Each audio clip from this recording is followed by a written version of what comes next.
নমস্কার বন্ধুরা, মিনুর রান্নাঘরে আপনাদের স্বাগত। চলে এলাম নতুন একটা রেসিপি নিয়ে।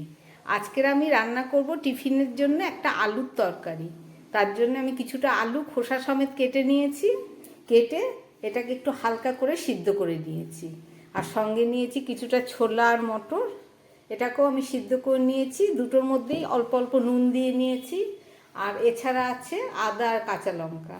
এই সব কিছু দিয়ে দোকানের মতো ঠিক দারুণ স্বাদের একটা তরকারি করে আমি আপনাদের দেখাবো।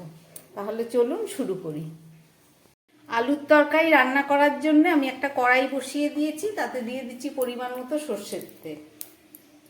এই তরকারিটা আমি সর্ষের তেলেই করব। আর দিয়ে দিচ্ছি এই যে 5 ফোড়ন, সব রকম ফোড়ন মিশিয়ে 5 ফোড়ন করে নিয়েছি। দিয়ে দিলাম 5 ফোড়ন।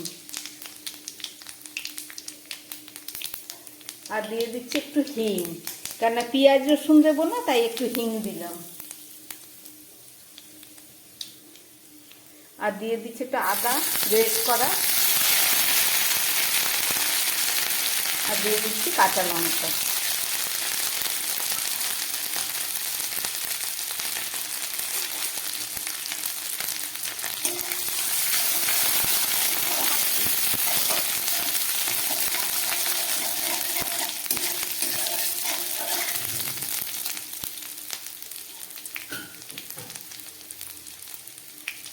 এবারে আমি দিয়ে দিচ্ছি এই সিদ্ধ হাফেরও কম সিদ্ধ করে রাখা আলু।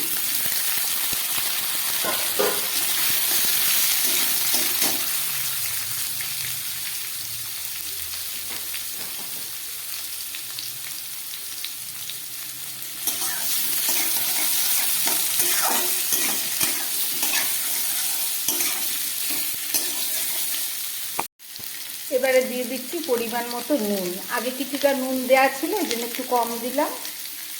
আর দিয়ে দিচ্ছি একটু হলুদ।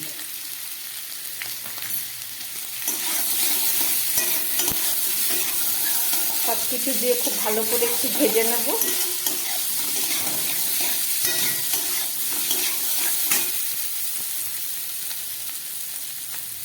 এবার দিয়ে দিচ্ছি একটু ভাজা জিরের গুঁড়ো। আর দিয়ে দিচ্ছি একটু কাশ্মীরি লঙ্কার গুঁড়ো, কালারটা একটু ভালো আসবে সেই কারণে।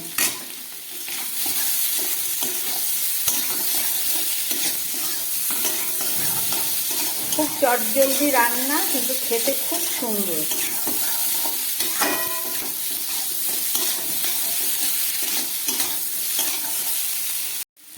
এবারে দিয়ে দিচ্ছি একটু কয়েক টুকরো টমেটো।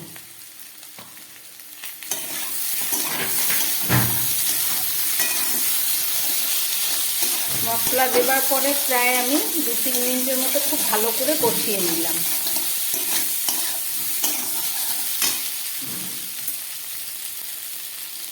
এবারে দিয়ে দিচ্ছি একটু চিনি। লুচি, পরোটা, রুটির তরকারিতে একটু চিনি না দিলে খেতে ভালো লাগে না।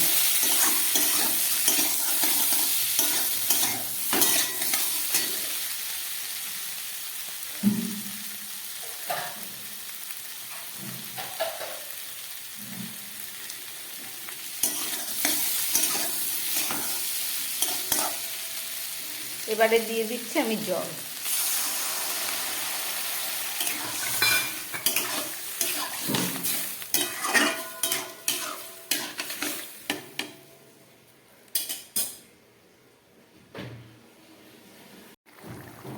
তরকারিটা ফুটে উঠেছে, এবার আমি এর মধ্যে দিয়ে দিচ্ছি সিদ্ধ করে রাখা ছোলা আর মটরটা।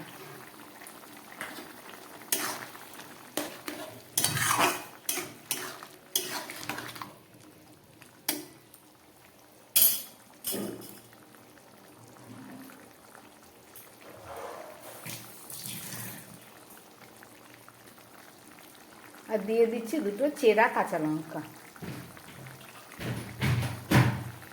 এবার আমি তরকারিটা ঢাকা দিয়ে দিচ্ছি। 2-3 মিনিট পরে ফেরত এসে দেখাচ্ছি। 2-3 মিনিট পরে ফেরত আসলাম।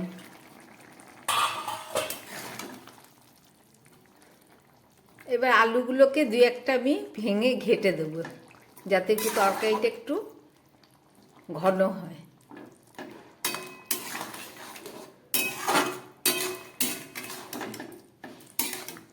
এবারে আমি এর মধ্যে দিয়ে দিচ্ছি সামান্য একটু আমচুর পাউডার।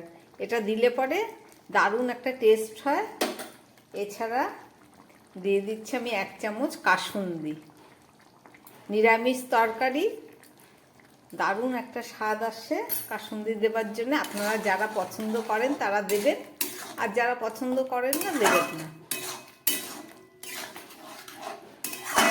আমার রান্নাটা হয়ে গেছে। এবার শেষের দিকে সামান্য একটু বিট নুন দেব।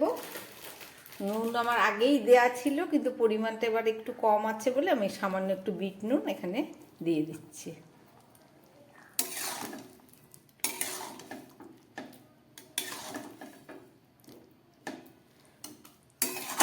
চলুন গ্যাস অফ করে দিয়ে ঢাকা দিয়ে দিই, তারপরে আবার দেখাচ্ছি। গ্যাসটা অফ করে ঢেকে দিলাম।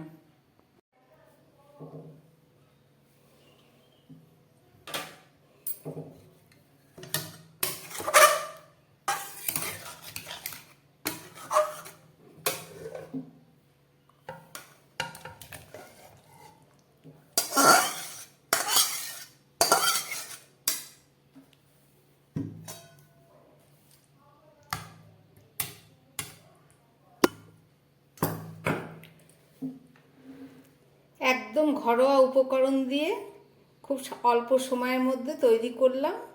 রুটি, পরোটা, লুচি এবং ভাত যা কিছুর সঙ্গে খাবেন এই তরকারি। দারুণ সুস্বাদু একটা তরকারি করলাম। রেসিপিটা আপনারা দেখলেন। যদি ভালো লাগে আমার বানানো এই রেসিপি, তাহলে আমার চ্যানেলটাকে লাইক করবেন ও সাবস্ক্রাইব করবেন। এতক্ষণ ধরে আমার ভিডিওটা দেখার জন্য সবাইকে ধন্যবাদ। নমস্কার। সবাই সুস্থ থাকবেন, ভালো থাকবেন।